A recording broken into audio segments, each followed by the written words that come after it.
السلام علیکم دوستو، آج جانتے ہیں آئیے انسان کی حقیقت کیا ہے جانتے ہیں۔ انسان تو ہر جگہ پیدا ہوتا ہے، مگر انسانیت کہیں کہیں جنم لیتی ہے۔ 3 کام کسی بھی دل میں آپ کی عزت کو بڑھانے کے لیے کافی ہوتے ہیں۔ سب سے پہلے سلام کرنا، کسی کو جگہ دینا اور اچھے نام سے پکارنا۔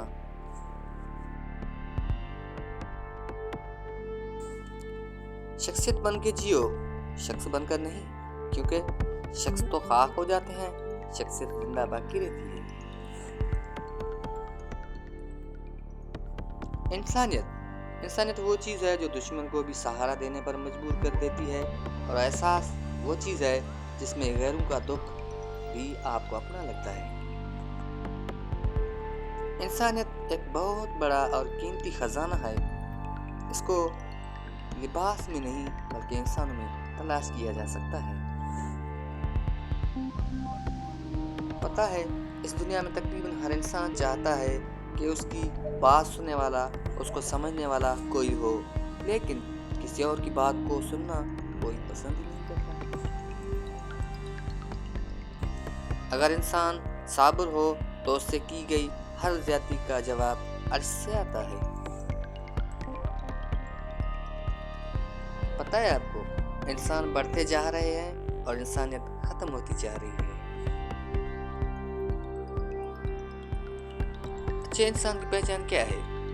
انسان کی پہچان اچھا لباس نہیں بلکہ اچھا اخلاق اور اس کا ایمان ہے۔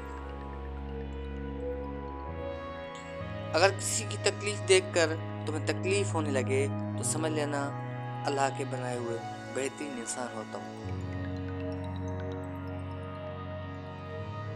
انسان کی سوچ اچھی ہونی چاہیے، کیونکہ نظر کا علاج ممکن ہے لیکن نظریے کا علاج ممکن نہیں۔ انسان کی ایک فطرت ہے کہ وہ کسی بھی چیز کی دوبارہ قدر کرتا ہے، ملنے سے پہلے اور کھونے کے بعد۔ انسان اپنا نصیب بدل سکتا ہے، نصیب بے شک اللہ کے ہاتھ میں ہے، مگر دعاؤں کا اختیار اس نے ہمیں دیا ہے، اور دعائیں ہیں جو تقدیر بدلنے کی طاقت رکھتی ہیں۔ کسی کا کردار اچھا اور کسی کا برا، یہ تو صرف اللہ جانتا ہے، کیونکہ انسان صرف اچھے ہیں۔ انسان امیدوں سے بندھا ایک ضدی پرندہ ہے جو گھائل بھی امیدوں سے ہے اور زندہ بھی امیدوں سے۔